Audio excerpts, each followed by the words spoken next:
The American Egyptian Women of Influence podcast aims to be the American Egyptian culture podcast of choice. We believe that our knowledge and our participants' stories will greatly enhance understanding of both cultures. I'm Karen Leggett Aburaya. Aya Khalil recently published her first children's book, but she's been an active blogger and freelance writer for many years. She was born in Egypt, came to the U.S. as a small child, and now lives in Toledo, Ohio, with her husband and 3 young children. Aya has a master's degree in education with a focus on teaching English as a second language, and she's an adjunct professor at the University of Toledo. Welcome, Aya. Glad to have you here. Thank you so much. Thank you for having me. Your children's book is called The Arabic Quilt, and I understand it was actually inspired by a 3rd grade teacher you had in Minot, North Dakota. Tell me about that.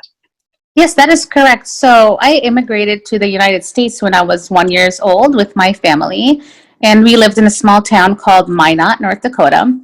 And I had a teacher there who created this project. So I was the only Muslim. Me and my brother were the only Muslims in the whole school, in the whole elementary school. And so obviously we kind of stood out. So one day my teacher asked me, hey, why don't you write your classmates' names in Arabic? So I remember going home that day and my mom helped me out. She wrote down, she helped me sound out the letters and the names in Arabic, and we wrote them down. And then the next day I handed them out to my classmates, and they were so happy to see their name in a different language. And then they copied it on their own pieces of paper. And then I remember this so well. This was over like 20 years ago. I remember the teacher was just, first of all, she was just so impressed. Like, wow, like you wrote 2 languages, and here you wrote a whole different language for your classmates. And she hung them up in the classroom, and she talked about like how it was a quilt, and kind of just about like unifying the classroom. And it was such a fun classroom project. Fast forward 20 years or so, I just kept, I don't know why, I just kept on remembering this project, maybe because my own kids, they started like preschool and grade school, and I thought, hey, maybe this would be a good book. So I wrote it, and it was totally inspired by that teacher. And then a couple of months ago, the book it's focused around this teacher who helps this new girl who's an Egyptian American kind of feel included in the classroom. And she creates the same quilt project. And I was able to connect with my teacher actually a couple of months ago. And I sent her a copy of my book, and she was so impressed. She's like, yeah, I totally remember you and your mom. You guys used to send me sweets like baklava for like during your holidays, and I remember you. And she was able to go to the elementary school. She took a picture of herself holding the book. Is she still teaching? Is she still teaching? She's not teaching at the school, no. I think I believe she said she like taught at a college after that, but not at the school. That's something that really makes the small things, the seemingly small things that a teacher does, can make so much difference in the lives of individual children. Absolutely, absolutely. How did you find, do you see a difference in your experiences in school as a Muslim immigrant? And that was one very positive experience, but you also had a lot of negative experiences. Do you see a difference in that experience when you were a child, I guess in the early 2000s? Or even earlier, and for your earlier. It was so when I was in elementary school, I was probably in the 90s. I guess it's different. I think back then it was when I was like in Minot, North Dakota, and then I moved to a smaller town also in Ohio, Lima. There was just no Muslims around, and not even just anytime they heard about a Muslim, I guess, was just through media.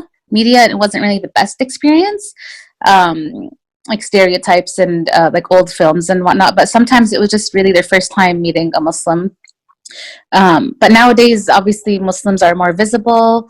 But there is definitely still Islamophobia happening. And yeah, I try to just be aware of like how to talk to my kids about it, and I think children's books is a great way to discuss these topics. You mentioned children's books and talking to children. How do you distinguish when you're talking to your children, or I might be talking to mine, between a microaggression, which is a term we use now for things that we either consciously or unconsciously say or do that are offensive, and people, children or adults, who just are uneducated, who just don't know what they're talking about and make a comment out of unwitting ignorance? That is actually a really good question. So when I was growing up, like for example, like a microaggression that I was getting all the time growing up was people say, "Hey, your English is so good," like especially when I was college, and my major was in English literature. So that's a super microaggression that I've just a lot of Muslims have faced.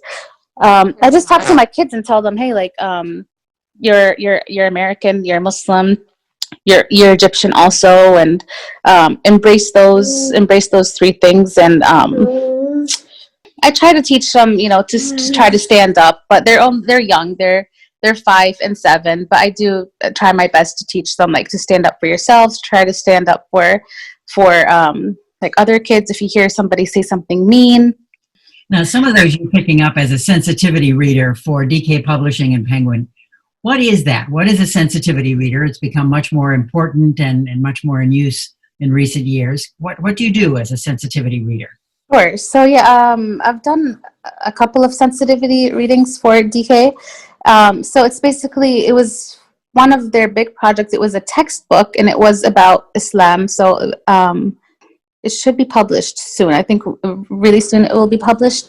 So it's a textbook, and they have several sensitivity readers. They just want to make sure, like, the facts are correct and there's nothing like problematic. There's nothing racist. Even like the pictures on there, like, are these pictures okay? Just to make it more authentic, I would say. And so, yeah, I picked up a couple of things, definitely in the textbook, that maybe other people, maybe the writers wouldn't have picked up.